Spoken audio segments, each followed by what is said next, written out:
can understand this move. The move makes sense, but the timing and the handling of it seems like a complete own goal. Yeah, I just don't think they're very good at this stuff.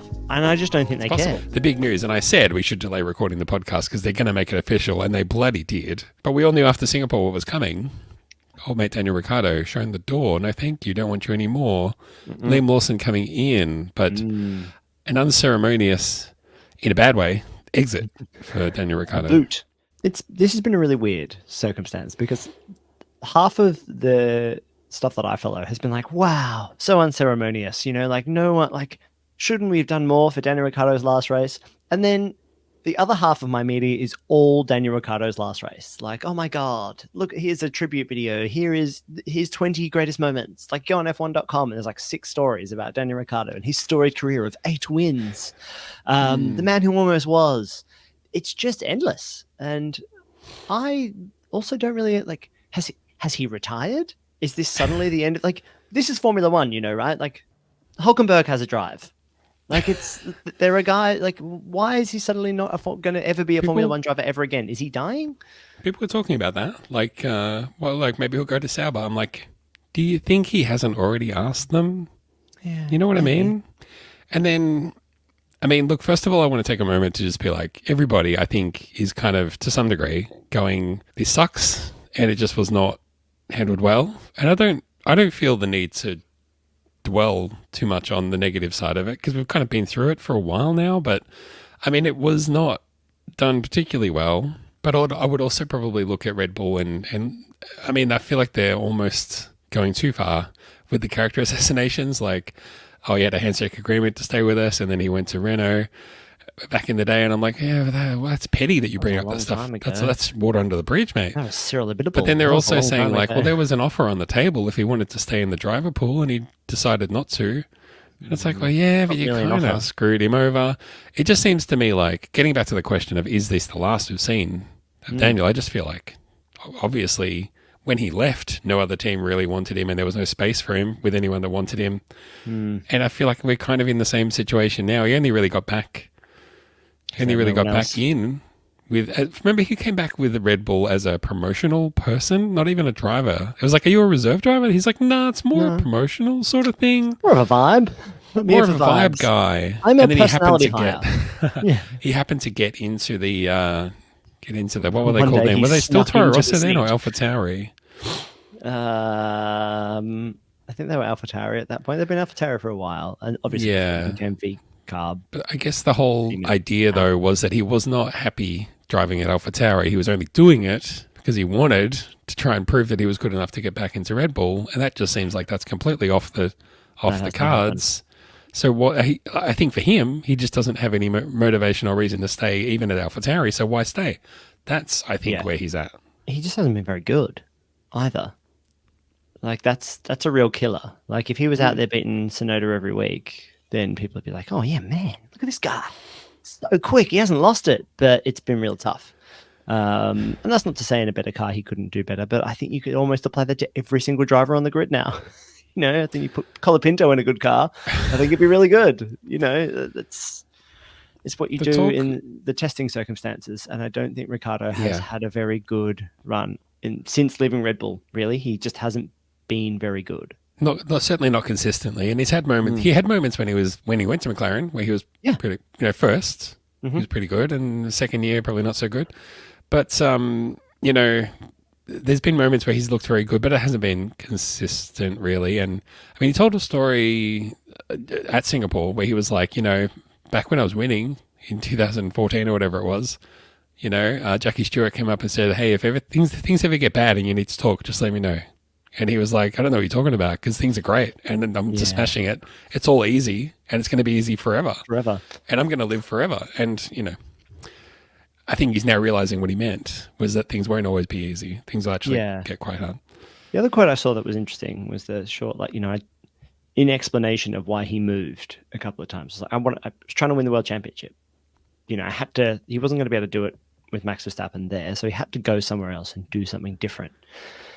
It's probably not true, but I still put it back to the Charles Leclerc thing. Like, if Charles Leclerc hadn't had such a breakout season, I think Ricciardo might have ended up in that Ferrari, and it might have fundamentally changed his career trajectory or continued it along that career trajectory, even though Ferrari weren't always the best.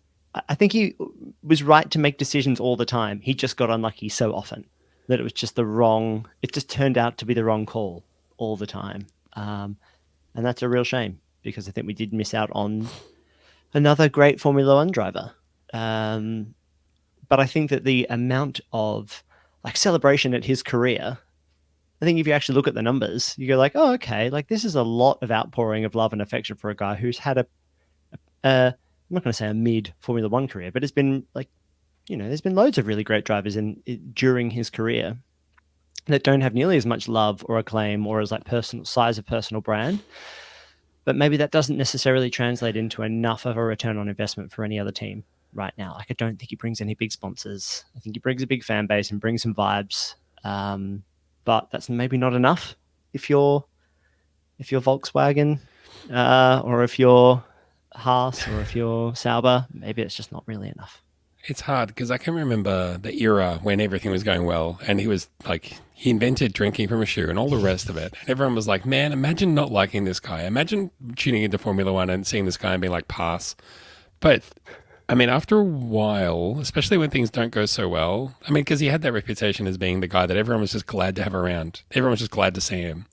But after a while of things not going so well and him continuing to laugh about everything and make everything a joke and just be constantly silly. And I'm sure he was doing the work and I'm sure he was putting in effort. I'm not saying he wasn't trying, but it's easy to read that as, are you really focused on this? Are you really committed to what you have to do? I mean, as much as we would pay out someone like Lando Norris, who's suddenly become the Darth Vader of the grid and has gone from being the fun guy to the Mr. Serious guy, now that the stakes have been risen, it's almost like, Anakin. Well, maybe yeah. I mean, at least he looks like he's trying, taking it seriously, understands, what he can do and wants to do better and all the rest of it. I can only try and lend voice to those people who say, I just have had enough of Daniel Ricciardo and I won't miss him because he's just too much. Yeah. I don't necessarily feel like he was too much, but I can see where those people are coming from. Yeah, is he the 25-year-old university student? Where it's like, okay, man, cool. That's cool when you're 19, but when you're 29, come on. Yeah, and he's not part of that young fun crew. Like there is an entire fan base who are like in the Gasly, Norris, Albon like crew. Like there is a younger set of people. He is one of the old drivers, and maybe he's just aging out like all millennials are. Maybe. It kind of grates after a while, right? He's a different approach. Like he is refreshing when you can say, wow, here is this guy who has such levity whilst being really successful. That's really fun. We love that. We loved it about Kimi Räikkönen as well. He's incredibly driven and he's incredibly dry, but he's so good. And it was only when Vettel stopped winning that he lightened up and started becoming a guy that we could all like. But Daniel seemed to manage them both. Like he was like, yeah, I just send it, man. And I'm not a crazy driver, but I'm a really good driver. And I just want to go surfing or like play basketball with my buds in LA and then do a shoey. And isn't Formula One really fun?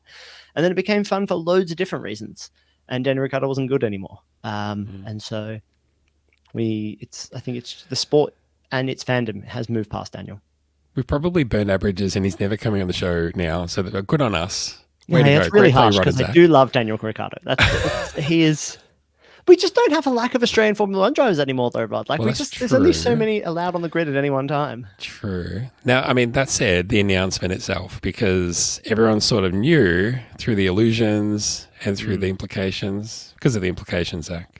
That's why we knew that it was Singapore was going to be his last race. Oh my God, I saw that meme just before getting on this call. I can't believe that you've timed that perfectly because of the implications. Why would they not announce, even if they were saying, look, we're going to make a change, why not announce it? Like, it's very strange. Yeah. And I can think of a few potential reasons, but I don't know the solid reason. You know which team we're talking about though, Rod. Like this is, like if this was any other team, maybe handled correctly, but this team is just like, there is Max Verstappen and then there is a pen of guys who know how to drive and they just like, I'm not even sure how Marco sees them anymore. I think he just sees the stats and moves them around. If the intention of keeping Daniel Ricciardo at at Racing Bulls at VCARB, Yeah. if the intention of keeping him there was to either whip Perez into form or if Perez doesn't perform, switch him out, Yeah. neither of those things have happened. Yep. So I can understand this move. The move makes sense, but the timing and the handling of it seems like a complete own goal. Yeah, I just don't think they're very good at this stuff. And I just don't think they care. Like, I don't think they've ever really had to get it really right. Like, Red Bull have had an absolutely charmed existence. They had one of the best drivers ever in one of the best cars ever with a distinct advantage over their competitors. And then just as his career was starting to die, they found another guy who was probably the best in his generation as well. And they're the two pieces of luck they've needed they'd have needed nothing else to go right at all. They had Adrian Newey, a lot of money, a good design team, and two of the best drivers ever. That's it. What else do you need to be a successful Formula One team? They have absolutely nailed it, and they could get everything else wrong at almost every single phase, and it hasn't really mattered. Like, they can get rid of Carlos Sainz, get rid of Daniel Ricciardo, like have pay drivers come in and out, and it doesn't really matter. Like, it's just none of it really matters. Like blow up a couple of engine power unit relationships agreements. Yeah, doesn't really matter. Get a sport changed around them. Like, become out of nowhere, become one of the most powerful forces in Formula One, and not really had to worry about anything else because they've had two of the best drivers ever, and they just worked really hard to keep those guys happy. Well, they're good at that then, aren't they? Like, they're good at something. Yeah, they absolutely. might be rubbish at all the rest of the stuff, but it's that classic thing of it doesn't really matter if you're winning, right? It just does not matter. Absolutely not. And so I think that's the scariest thing for Red Bull right now is if Max Verstappen went somewhere else, what would they even do? They got nothing. Who? And where? And from what? And with what brand? Like, and to where? Forget the midfield. I mean, we're talking back of the midfield. Yeah, that's it. And the car's not even that good right now. Have you seen that? Maybe we've talked about this before, but it's been making rounds quite a lot recently, at least in my For You page and algorithms. Is Albon talking about racing with Max Verstappen? And you start the season, and Max likes the car really pointy. He's like, if you've ever used a mouse and you've changed up the sensitivity of your mouse to 100%, that's how Max likes the car. And you try to keep up with that, but if you don't drive that way, the car gets pointier and pointier and pointier, and you fall further and further and further behind, and you take more risks to try to catch up. And so he was like, I was crashing, I'm hitting the walls because I'm just trying to stay with this guy who loves this, who is just so good and likes it in this very specific way. And so, I think this creates a circumstance where if he can't get it out of the car, as we've seen with Perez not really being able to do much with the car. I mean, he had a good turnout relatively recently and just got unlucky, but Max is really hating this car. And if he can't get it right, who could? And who's going to get it right next year either? Like, what, you go and try to steal Oscar Piastri, something like that? Or you go and try and get, I don't know, Charles Leclerc have a younger brother that you can go and put in a car? Who's it going to be? I think they're... And you don't have your main guy, right? Well, and what they're talking about, and it would worry me, is that they're like, oh, well, imagine if Max leaves, but it's no problem because George Russell is going to be out of contract. And I'm like, are you kidding me? George Russell. Cool. Good luck We've with that. got George Russell at home. Yeah, exactly. Do we?